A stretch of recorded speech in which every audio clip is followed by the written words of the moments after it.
आणि मनोज जरांगे पाटील यांचे वकील सध्या बोलतायत, आपण थेट जाऊया. सांगितलेलं आहे, कालही मी बोललोय की आंदोलन हे आमरण आहे. अशी परवानगी ही 31 मेला आहे, ती 28 जुलैला पण आहे. आणि उपोषण करणं, आमरण उपोषण करणं आणि आंदोलन करणं ह्या तिन्ही गोष्टी वेगळ्या असू शकत नाही. हे आत्मक्लेश असतो. एका व्यक्तीने तो आत्मक्लेश 6 वेळा 7 वेळा दाखवलेला आहे. याचं गांभीर्याने दखल सरकार सुद्धा यावेळी घेत आहे असं दिसतंय. तुम्हाला ज्या काल कोर्टाने सूचना केलेल्या होत्या त्याचं पालन कसं करणार आहात तुम्ही, त्याच्यासाठी काय पावलं उचलली गेलीत या संदर्भात? त्याचं पालन आता आपल्याला दादांनी हे सांगितले, अर्ज केलाय. मी त्यांना सांगितलं रात्री 1 वाजता नोटीस मला सकाळी आली 4-5 वाजता.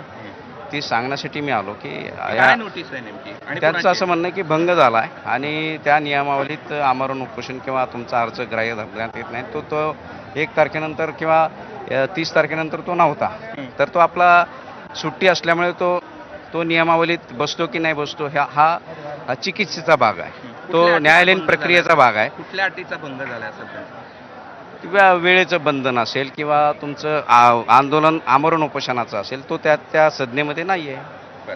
आणि एक मिनिट आणि घटनादत्त अधिकार हा आंदोलन करण्यासाठी देऊ शकता, मोर्चे काढण्यासाठी देऊ शकता, सभा भरवण्यासाठी देऊ शकता. मग आंदोलन जर आमरण उपोषण असेल तर ते वेगळं कसं असू शकतं? एकाच वेळी 2 वेगळ्या गोष्टी चालू शकतात. पण तुम्हाला कुणी नोटीस दिली आहे, का दिली आहे? ती आझाद मैदान पोलीस स्टेशनने दिलेली आहे, पोलीस प्रशासनाने दिलेली आहे. आता पुढची तुम्ही कोर्टात कसं करणार?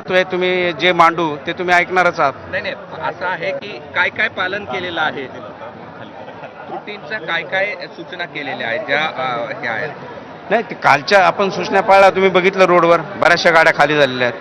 आपण ते माझ्याकडे बसण्यापेक्षा तुम्ही रोडच्या बातम्या दाखवल्या पाहिजेत. काही ठिकाणी आणखी पण गाड्या आहेत, ज्या ठिकाणी शाळा आहेत, कॉलेज आहेत, नाही, गाड्या बऱ्यापैकी खाली झालेल्या आहेत. गाड्या बऱ्यापैकी खाली झालेल्या आहेत आणि त्याला वेळ दिलेला आहे कोर्टाने 12-1 वाजेपर्यंत वेळ दिलेला आहे. तर त्याप्रमाणे ते खाली करतील.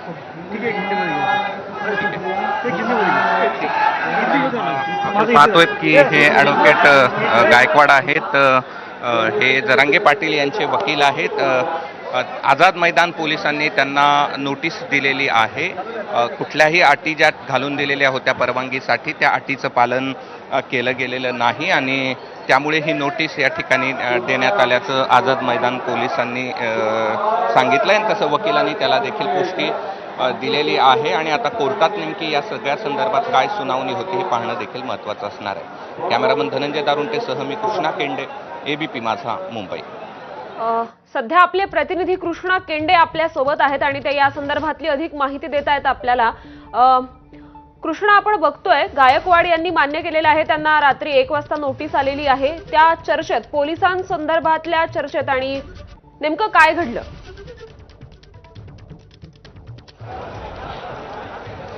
त्यांना नोटीस या ठिकाणी आझाद मैदान पोलिसांनी दिलेली आहे आणि त्यामध्ये ज्या अटी शर्ती घालून दिलेल्या होत्या त्या कुठल्याही अटी शर्तीचं पालन झालेलं नाही. त्यामुळे आता तुम्ही या ठिकाणी आंदोलन करू शकत नाही अशा प्रकारची ही नोटीस आहे. या नोटीसमध्ये काय लिहिलेलं होतं, त्याचा मसुदा काय होता, या सगळ्या संदर्भातली माहिती ॲडव्होकेट गायकवाड यांनी मनोज जरांगे पाटील यांना दिलेली आहे. तसंच आज मुंबई उच्च न्यायालयामध्ये या सगळ्या प्रकरणावरती सुनावणी देखील होणार आहे. काल काही सूचना कोर्टाने केलेल्या होत्या, रस्त्या खाली करण्याच्या सूचना केलेल्या होत्या. त्याचबरोबर नवीन आंदोलक मुंबईमध्ये येणार नाहीत याची दक्षता घेण्याच्या सूचना देखील कोर्टाकडनं करण्यात आलेल्या होत्या आणि या सगळ्या संदर्भात आज कोर्टामध्ये सुनावणी देखील होईल आणि त्या वकिलांनी सांगितलेलं आहे की ज्या सूचना काल कोर्टाने केल्या होत्या त्यामध्ये गाड्या खाली करा, त्या मोठ्या प्रमाणावरती गाड्या खाली केलेल्या आहेत, रस्ते रिकामे केलेले आहेत असं त्यांचं म्हणणं आहे. मात्र आता या सगळ्यानंतर कोर्टात काय युक्तिवाद होतो हे पाहणं देखील महत्त्वाचं असणार आहे. श्रुती. हो कृष्णा, आपण बघतोय पोलिसांनी ही नोटीस बजावलेली आहे आणि त्याचबरोबर काल हायकोर्टाकडून सुद्धा काही आदेश या आंदोलनासंदर्भात मनोज जरांगेंना मिळालेले होते. यावर आता एकूणच आंदोलनकर्त्यांची आणि मनोज जरांगेंच्या वकिलांची भूमिका नेमकी काय आहे?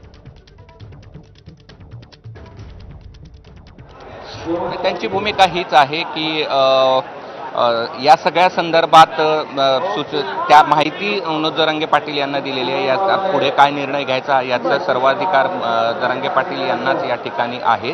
शिवाय ज्या काल कोर्टानं सूचना केलेल्या होत्या की रस्ते रिकामे करण्याच्या, त्या संदर्भात रस्ते रिकामे करण्यात आलेले आहेत. कुठेही वाहतुकीस अडथळा होणार नाही याची दक्षता घेण्यात आल्याचं देखील वकिलांनी कृष्णा, या सांगितलेलं संदर्भातले आहे. अपडेट्स मात्र तुमच्याकडून वेळोवेळी जाणून घ्यायचेच आहेत. तुर्तास धन्यवाद या सविस्तर माहितीसाठी. आणि आता काही महत्त्वाच्या बातम्यांचा आपण वेगवान आढावा घेऊया.